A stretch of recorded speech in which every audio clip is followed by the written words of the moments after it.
Hola a todos, vamos a continuar con la lectura de esta novela fabulosa inspirada en el personaje de Barbarroja. Y bueno, sin más preámbulo, vamos a comenzar la lectura de hoy. Dice así: ¡Magnífico!, exclamó el impulsivo Barek. Eso le hará ver que no tenemos miedo. Y entusiasmado agregó: Por cierto, Cair es un hombre de recursos. Y de tal modo había quedado aprobado un plan que dio sus buenos frutos. Podía afirmarse que la persecución había cesado el mismo día que los caballeros fueran desencadenados y dejados en la isla de Patmos. De Valera, su antiguo orgullo convertido en piel y huesos, los había llenado de maldiciones, jurando que no dejaría de barrer los mares para vengarse. Von Richte, Gonzalo de Valladolid, Lolonais y los otros se habían arrodillado en tierra y, santiguardándose, formularon el mismo juramento. Pero Arud y sus hombres se habían reído de aquella bravata, haciéndose nuevamente a la mar.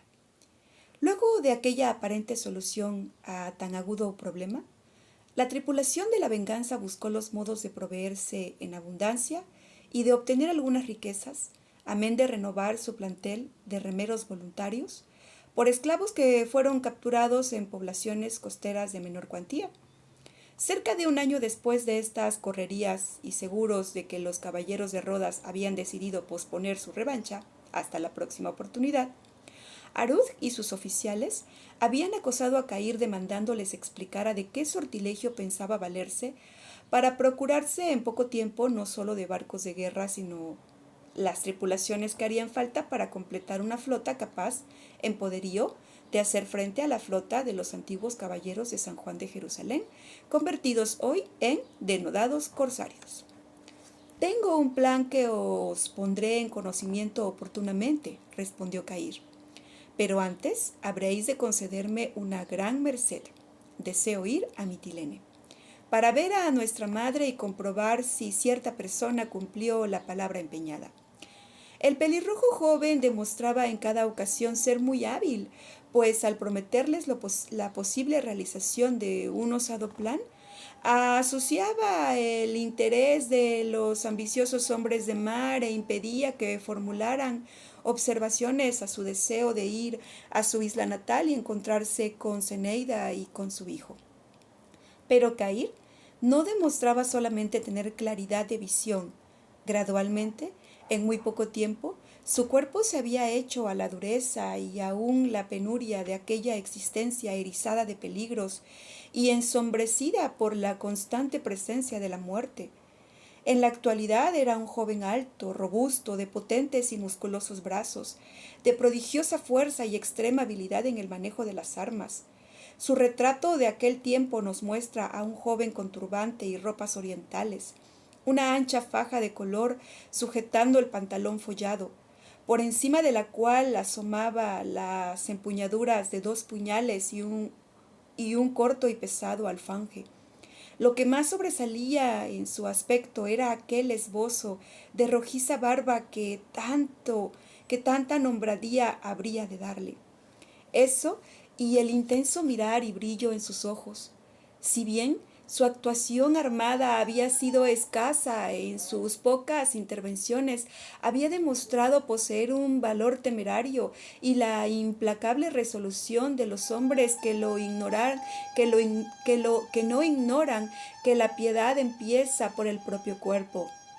Desde un tiempo antes de anclar en la ensenada de Mitilene, Cair estuvo de pie en un lugar de la proa con los brazos en cruz, contemplando su ciudad natal con mirada nostálgica. Su cuerpo resultaba Su actitud, resultaba enigmática y hubiera sido imposible decir en qué pensaba. Sin embargo, no pocos se habrían sorprendido de conocer las ideas simplonas, juveniles en alcance y formulación de deseos y esperanzas. Aunque comprendía que había nacido para la vida del mar, emocionado en extremo, depositaba su recuerdo en la primera mujer de su vida y en el hijo concebido, en una ilusión amorosa ceñida por una corona de espinas. ¿Por qué no? Podía ser algún día un gran capitán, pero eso no impedía que tuviera en algún lugar de la tierra un hogar, una familia esposa, hijos. Sí, era un sueño hermoso y nada extraordinario. Sin embargo, no dejaba de apreciar la imposibilidad de realizarlo. ¿Quién sabe dónde se hallaban en este momento Zeneida y su hijo? Una cosa era evidente. Sucediera lo que el destino hubiera resuelto, no podía responsabilizar a su amante si no había cumplido su promesa. Muchos factores pasaban en contra de su deseo. Por cierto, sería de maravillarse si la pobre joven nada más hubiera considerado el deseo de cumplir su promesa. Los últimos momentos fueron los más angustiosos para Caír. Con expresión ceñuda apremió a los remeros que los llevaran a tierra, incluyendo en la pequeña partida a Aruzg y a su inseparable compañero Hassán. Pero por fin recalaron en la costa y sin esperar a que el bote se detuviera del todo, Caír saltó al agua y corrió como un alegre y verdadero jovenzuelo por la arenosa costa. En esta ocasión no estaban la madre ni el hermano para esperarlos, puesto que ignoraban su arribo, pero Caír no se preocupó por ello y sin refrenar su impulso trepó por callejas empinadas y gradientes en el afán de alcanzar lo que fuera su solar paterno. Por fin llegó al lugar y reprimiendo sus deseos de echarse a gritar, entró en el patio. Se detuvo en seco, el corazón latiéndole con fuerza en el pecho. Un niño de unos 2 años se hallaba jugando en el patio circundado de plantas y flores. Era de piel ligeramente bronceada, de cabello rojizo, sedoso, naturalmente enrizado. Al verlo entrar, el niño alzó los ojos y lo miró con despreocupado asombro. —¡Zeneida! —exclamó Caír, precipitándose en el interior de la casa. Una mujer salió a su encuentro, una mujer de blanca cabellera, enjuta, de rostro arrugado, de triste expresión en los ojos. Resultaba difícil reconocerla, pero era Loristán, su madre. Ambos personajes se abrazaron derramando lágrimas de emoción y alegría por el inesperado reencuentro en medio de frases de tierno afecto. Luego de prodigiarlas, Caír miró a la casa sin ocultar su ansiedad. —¡Ella! ¡Madre! ¡Ella! ¿Dónde está? —inquirió. La madre posó en su hijo sus ojos mansos y tristes. Había acopio de lágrimas en ellos, lágrimas mezcladas con honda y muda desesperanza, con intensa y amarga desesperación. —Ella, hijo mío, Zeneida, no está —respondió con voz que se quebró cuando volcó la mirada hacia el pequeño, el cual seguía jugando aunque no dejaba de mirar al visitante fingiendo indiferencia. Ella ya no está en este mundo. Caír reprimió su propia congoja. Creyó comprender. ¿El parto? ¿Había sido difícil, arduo, complicado? Pobre y dulce Zeneida. Pero no. Pobre y apasionado Caír, porque las siguientes palabras de la anciana fueron como plomo fundido para su corazón y su mente, al punto que su desesperación se hizo tan intensa que cayó al suelo como enloquecido mientras cada una de aquellas palabras laceraban su alma al rojo vivo. La historia, sin embargo, era simple. Un día había aparecido Zeneida en Mitilene, con un estado de gravidez muy avanzado. Al conocer su historia y enterarse que aquel era el fruto de los amores de su hijo más amado, Loristán le proporcionó no solo todo el cuidado que la futura madre requería, sino el amor que le hacía falta para superar el dolor que le produjera la voluntaria separación con los padres. Reconfortada y llenas las pupilas de la esperanza de ver pronto a Caír, Zeneida completó el ciclo y dio a luz un hermoso bebé.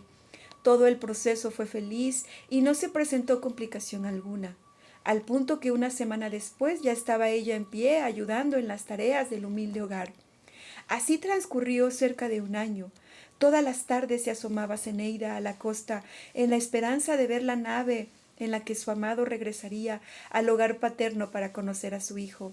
Y todos los anocheceres volvía apenada, pero mostrando en el fondo de sus negros ojos esa luz de origen divino que alienta el espíritu humano y que se llama esperanza. Un día, el corazón tierno de Zeneida desbordó la alegría y felicidad. Allá en la entrada de la bahía aparecía un barco, una galera en todo igual a la de Cair. Como disponía de tiempo, corrió a dar la buena nueva a la madre. Loristán se quedó al cuidado del niño mientras se apresuraban los preparativos de una digna recepción.